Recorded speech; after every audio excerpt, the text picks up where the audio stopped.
बंदर खरगोश रोती हुई एक पेड़ के नीचे बैठी थी। पास से हिरन चूहा गुजरा। क्या हुआ खरगोश, इतनी सुबह सुबह क्यों रो रही हो? वो चालाक लोमड़ी मेरा सारा गाजर लेकर भाग गई। मैंने बहुत रोका लेकिन उसने एक नहीं सुनी। ओह, आजकल ये बहुत हो रहा है। कोई किसी से नहीं डरता। राजा शेर सिंह तो बस अपनी गुफा में सोते रहते हैं। ऊपर डाली पर बैठा चीकू बंदर सब सुन रहा था। वो कूदकर नीचे आया। तुम लोग फिक्र मत करो, मैं अभी जाकर महाराज से शिकायत करता हूँ। वह जरूर इंसाफ करेंगे। चीकू हिम्मत करके शेर सिंह की गुफा के अंदर गया। शेर सिंह आंखें बंद किए गहरी नींद में था। महाराज, महाराज उठिए। उफ, कौन है? सोने दो, आराम में खलल मत डालो। महाराज, मैं चीकू हूँ। जंगल में गड़बड़ हो रही है। लोमड़ी ने बन्नी का खाना छीन लिया। भेड़िए छोटे बच्चों को डरा रहे हैं। आप कुछ करते क्यों नहीं? तो मैं क्या करूं?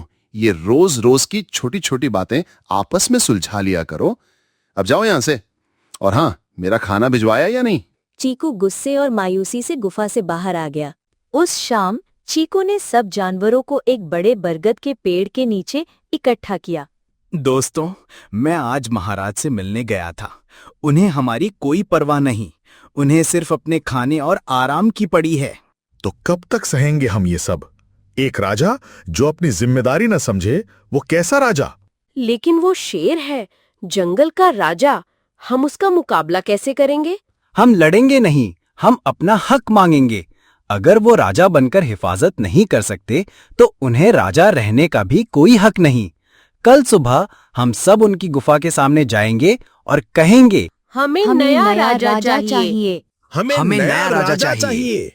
अगली सुबह शेर सिंह जानवरों की शोर से जाग गया।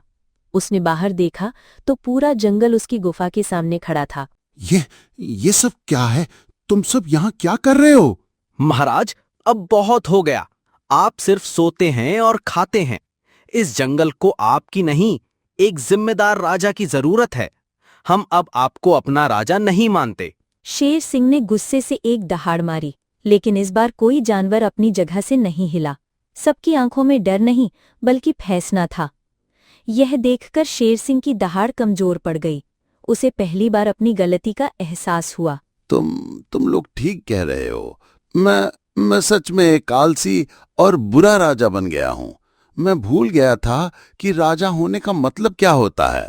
वो एक पल रुका, फिर सबकी तरफ देखकर बोला, क्या तुम लोग मुझे खुद को साबित करने का एक आखिरी मौका दोगे? सब जानवरों ने चीकू की तरफ देखा। चीकू ने कुछ देर सोचा। ठीक है महाराज, ये आपका आखिरी मौका है। जंगल में दरबार लगा हुआ था। लोमड़ी सिर झुकाए शेर सिंह के सामने खड़ी थी। माफ कर दीजिए महाराज, मुझसे गलती हो गई। मैं बन्नी का सारा खाना वापस कर दूंगी। माफी नहीं, सजा मिलेगी। इस जंगल में कमजोर पर जुल्म बर्दाश्त नहीं किया जाएगा। तुम 1 हफ्ते तक बन्नी के लिए खाना ढूंढ कर लाओगी। दूर खड़े चीकू और बन्नी एक दूसरे को देखकर मुस्कुराए। चीकू भैया, हमारा राजा वापस आ गया। हाँ बन्नी, हमारा असली राजा वापस आ गया है। शेर सिंह के बदलने के बाद जंगल में सब कुछ ठीक चल रहा था। जानवर खुशी खुशी रहते थे। एक दिन शेर सिंह और चीकू बंदर नदी किनारे बैठे बातें कर रहे थे। चीकू, तुम्हें पता है, अब मुझे आराम करने से ज्यादा तुम लोगों की परेशानियां सुलझाने में मजा आता है। और हमें भी अब डर नहीं लगता महाराज। हमें पता है कि हमारा राजा हमारी हिफाजत के लिए हमेशा तैयार है। महाराज, गजब हो गया। पड़ोस की जंगल पर किसी दूसरे शेर ने कब्जा कर लिया है। सब जानवर एक जगह इकट्ठे हो गए। हीरा ने पूरी बात बताई। उस शेर का नाम काल है। वो बहुत क्रूर और ताकतवर है। उसने संदेश भिजवाया है कि या तो हम अपना जंगल खुद उसके हवाले कर दें या फिर लड़ाई के लिए तैयार रहें। ये सुनकर सब जानवरों में खामोशी छा गई। वे जानते थे कि शेर सिंह अब पहले जितने जवान और ताकतवर नहीं रहे। महाराज, काल अपनी जवानी के जोर पर है। ये लड़ाई खतरनाक हो सकती है। तो क्या हम डर कर अपना घर छोड़ दें? मैंने अपनी प्रजा की रक्षा करने का वचन दिया है। दोस्तों, क्या तुम्हें अपने राजा पर भरोसा नहीं है? पहले हमने उन्हें उनकी जिम्मेदारी याद दिलाई थी और आज वही जिम्मेदारी उनकी सबसे बड़ी ताकत है। हम सब महाराज के साथ हैं। हाँ, हम महाराज के साथ हैं। हाँ, हम महाराज के साथ हैं। अगले दिन जंगल की सीमा पर काल अपनी पूरी अकड़ के साथ आ पहुंचा। शेर सिंह शांत भाव से उसका इंतजार कर रहे थे। तो ये है वो बूढ़ा शेर जो अब भी खुद को राजा समझता है। हिम्मत है तो लड़ो मुझसे, वरना रास्ता छोड़ो। काल, एक जंगल सिर्फ जमीन का टुकड़ा नहीं होता, ये एक परिवार होता है, और राजा सिर्फ ताकत से नहीं, अपनी प्रजा के भरोसे से बनता है। तुम ये कभी नहीं समझोगे। ये कहकर शेर सिंह ने एक जोरदार दहाड़ लगाई। ये दहाड़ सिर्फ गुस्से की नहीं, बल्कि अपने घर और परिवार को बचाने की जज्बे की थी। दोनों शेरों के बीच भयानक लड़ाई हुई। काल ताकतवर था, लेकिन शेर सिंह के पास तजुर्बा और अपनी प्रजा की रक्षा करने का मजबूत इरादा था। वो सिर्फ अपनी गद्दी के लिए नहीं, बल्कि हर एक जानवर के लिए लड़ रहे थे। आखिरकार शेर सिंह ने अपनी बुद्धि और अनुभव से काल को हरा दिया। काल अपनी हार मानकर वहां से भाग गया। शेर सिंह भले ही थक गए थे और उन्हें चोटें भी आई थीं, लेकिन उनकी आंखों में एक विजेता की चमक थी। सारे जानवर खुशी से चिल्लाए। जंगल में दो बकरियां रहती थी। एक का नाम सोनू बकरी तो दूसरी का नाम मोनू बकरी थी। सोनू और मोनू एक साथ जंगल घूमती और फिर एक साथ ही अपने लिए हरी हरी घास इकट्ठी किया करती थी। उसी जंगल में एक बंटी नाम का बंदर भी रहता था और वो बंदर उनकी दोस्ती से बहुत जलता था। मैं मर तो सकता हूँ, मगर इनकी दोस्ती को मजीद आगे बढ़ने नहीं दे सकता। मेरे साथ तो कोई बात करना गवारा नहीं करता। ये दो बकरियां हैं, एक साथ ही जाती हैं, घास चरती हैं। वाह, क्या दोस्ती है। एक दिन सोनू और मोनू जा रही थी कि रास्ते में सोनू को एक जगह हार दिखाई देता है। अरे अरे देखो, वो सामने हार पड़ा हुआ है, कितना सुंदर है। हाँ, हार तो बहुत सुंदर है। देखो, तुमको मिला है। ऐसा करो, ये हार तुम पहन लो। अगर ये हार मैं पहन लो तो क्या तुमको बुरा नहीं लगेगा? नहीं नहीं, तुम्हारी नजर पड़ी है तो हार तुम्हारा ही हुआ ना।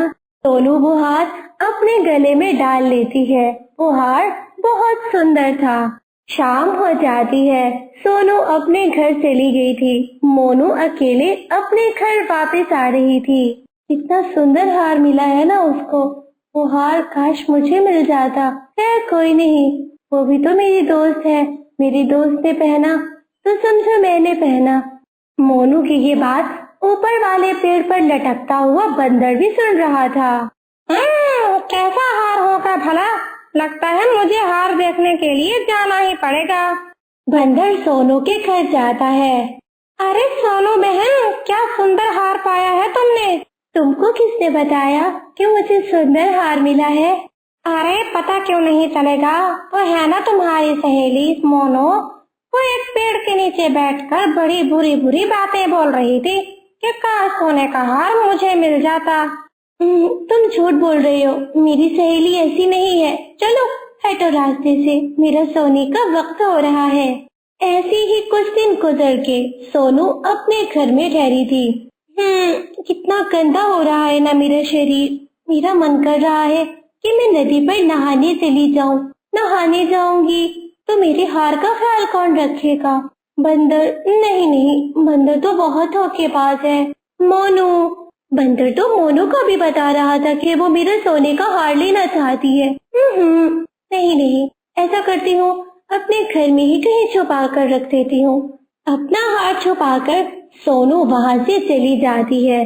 वो नदी पर जाती है और फिर नहाना शुरू कर देती है। बंदर भी तभी नदी पर निकल आया और फिर चुपके से देखने लगा। सोनू तो नहा रही है। सोने का हार? नहीं, वो तो इसके गले में नहीं। अरे बंदर, आज का दिन तो तुम्हारे हाथ में है। चलो इनकी दोस्ती को आज खत्म ही कर देते हैं।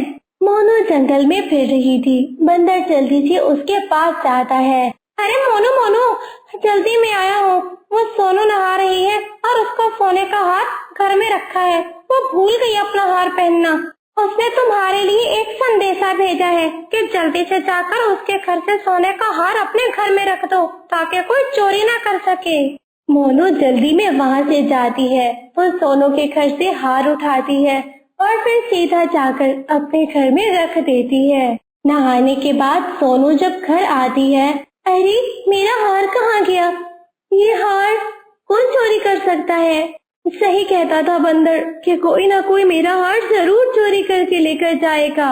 परेशानी में मोनू बंदर के पास जाती है। बंदर भैया, मुझसे झूठ मत बोलना, मुझे सच सच बता दो, मेरा सोने का हार किसने चोरी किया है? मैं कुछ बोलूँगा तो तुमको बुरा भी लग सकता है।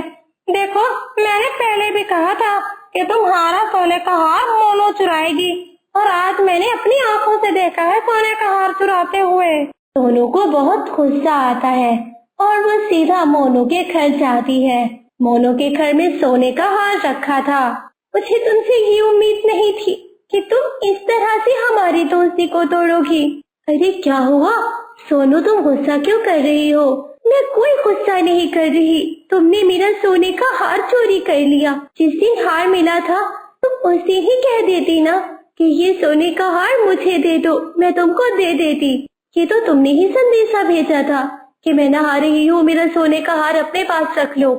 बस बस, मुझे किसी ने कुछ नहीं बोला, किसी ने कोई संदेशा मेरे तुम्हारी तरफ नहीं पहुँचाया। दोनों एक नहीं सुनती और वहाँ से चली जाती है। मोनू उसके पीछे उसके घर जाती है। देखो सोनू, मैंने सच में चोरी नहीं की, मेरे पास तुम्हारा संदेशा लेकर आया था बंदर। अब तुम बंदर पे झूठ बोलोगी? बंदर तो बहुत अच्छा है, उसने मुझे पहले दिन ही बता दिया था कि तुम चोरी जरूर करोगी। मोनू उदासपन से वापस लौट आती है। इधर से बंदर हार को चोरी करने की कोशिश में था। अरे मोनू, क्या हुआ? परेशान लग रही हो? तुमने उस दिन मुझे झूठा संदेशा दिया था या फिर सच बोला था? मैंने तो सच बोला था। ये सोनू ही तुमसे दोस्ती तोड़ने लगी है। भाई देख लो, ये सब झूठ ही होता है दोस्ती वोस्ती। तुम दोनों ने जंगल में ढोंग रचा रखा था दोस्ती का। अच्छा बस ठीक है, मुझे प्यास लग रही है, मैं नदी पर पानी पीने जा रही हूँ। मोनू जैसे ही वहाँ से जाती है, बंदर मोनू के घर जाकर वो सोनू का हार चोरी कर लेता है। ये हार तो मेरे गले में कुछ ज्यादा ही सुंदर लग रहा है। तभी उस हार से तेज रोशनी निकलती है और फिर सामने एक अजीब और गरीब किस्म की परी निकल कर आती है। कौन हो तुम? मैं नहीं जानता तुमको। और तुम हार से कैसे निकली? अगर तुम नहीं जानते तो कौन जानता है? तुमने 2 अच्छी बकरियों में लड़ाई डलवाई है। बंदर, बाज आ जाओ, जाकर दोनों को सच्चाई बताओ और माफी मांगो दोनों से। मैंने कुछ भी गलत नहीं किया। वो गलती में हो गया मुझसे। मैं जाता हूँ, तुम कुछ करना नहीं मेरे साथ। अगर तुम इस बार दोबारा गलती करोगे तो मैं सच में तुमको मार दूंगी। बंदर जल्दी से जाता है और वो मोनू को बुलाता है। मोनू, जल्दी चलो, सोनू के पास जाना है हमें। वो दोनों सोनू के पास जाते हैं। उधर जाकर बंदर दोनों को सच्चाई बताता है और अपनी साजिश बताता है। मुझे माफ कर दो, मुझसे बहुत बड़ी गलती